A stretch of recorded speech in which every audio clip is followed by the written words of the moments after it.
December 7th. Change in title. Why December is not so bad. So originally when I thought about the month of December and why some people they just don't like the month of December, few ideas came into my mind. Because I thought why I don't like it. Well, I do have reasons, and they are pretty good reasons.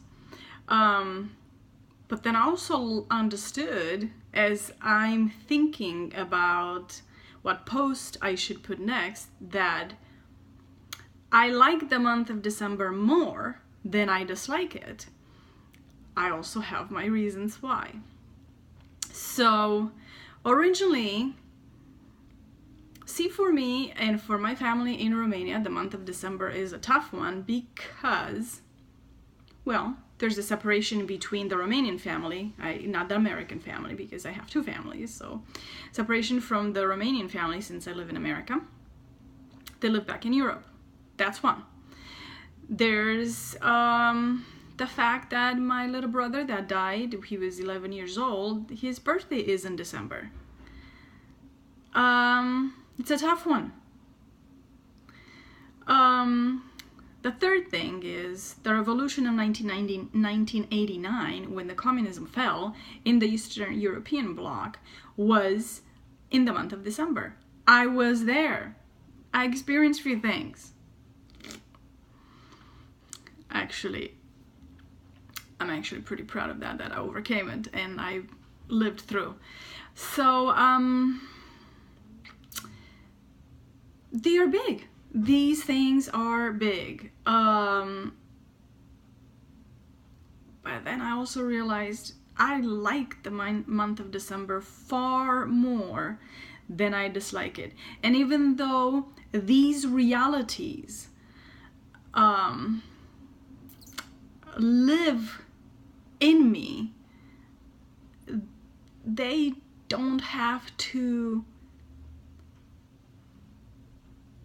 destroy me or hurt me, and I don't have to hold on to those kind of things. There are memories, they did happen. It's not like, oh my gosh, just brush it aside, it didn't happen. They did happen. However, there is so much more happening in life today and up to this point, since those times up to this point, that it's hard for me not to notice, because I do, and I can't brush them aside, because I would do myself a great injustice if I did that. So change, and I explained why the change. So the change is the month of December is not so bad. Because it isn't. My family back in Europe, as we speak, are celebrating in their own way. And I get to see pictures, and I get to see videos, and in a small teensy weensy way, I feel like I kind of live their experiences with them through the pictures and through the videos. Now, I have my family here, which I really love and I really enjoy when we get together and we create memories here, today, right now. Memories that I will think about it and talk about it in the future blogs. We'll see about that, but for sure I'll talk about it with my family, with my children, and so on and so forth. So today is a bit of a change. It's a bit of a, because it needs to happen, and I explain to you why. Now, today I will also comment a little bit on the yesterday's post why some people don't believe in Christmas. I really believe, and I'm not talking about the cultures that don't celebrate Christmas because culturally Christmas is not within the culture. I'm not talking about that. I'm talking about people that are fully aware of Christmas, maybe grew up with that, they've been around the idea and been around the family that believes in Christmas and all that, and they themselves don't believe in Christmas. And I think it's more they don't believe in the story of Christmas. And I'll tell you why I believe they don't believe in the stories, but they still believe in Christmas. I grew up in communism, and my question is as follows to myself and to the people out there that listen to this blog. You know, there's few of you, I know, but or want to even take in consideration this question. So communism does not celebrate Christmas, or they don't celebrate the meaning of Christmas. But and thus, why would they celebrate Christmas?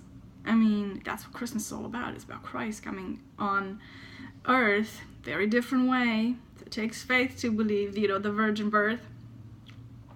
And then, of course, to die for humanity. What a story. It's hard to believe. There's a sense of guilt. There's a sense of inadequacy that we feel. There's a sense of why did he do that? So on and so forth. I don't have time to go into every detail. But this is what I noticed when I grew up.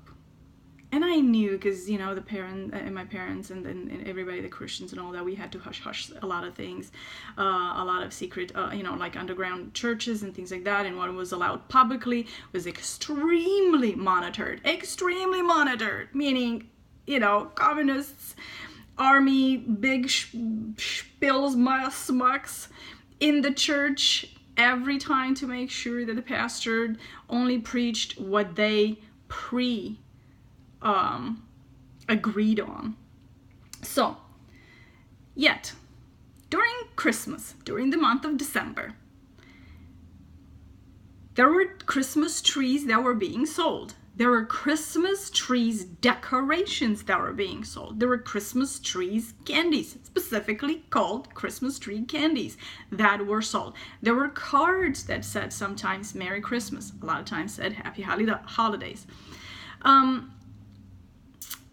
Why was that allowed? On a communist market, for those who don't know, the market is very, very controlled.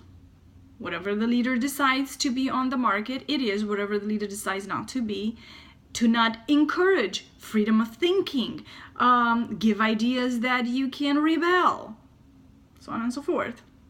Because communism is all about fear and control. Besides other things, there's good things about, as a child, I'll tell you the good things about it. As a child, I wouldn't really argue that point. As an adult, I'm like, no, I don't think there's any good things about it. But, so my question is, okay, so if you don't believe in something like that, why would you sell the product? And don't tell me, oh, it's because of, creating the money. It was only a month. It wasn't that much, because even those items that were sold, they came in a very small quantity. So it wasn't about, we were not making the country rich by selling the few Christmas decorations. So that's just the question for myself, and if you find the answer, let me know.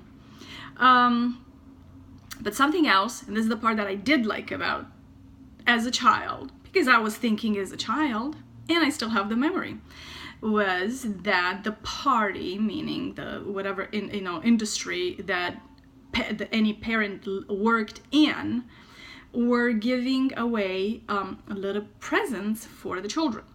And of course, when you worked for tax purposes, I don't even remember how the taxation worked during communism, but you put the name of the how many children you had, male, female.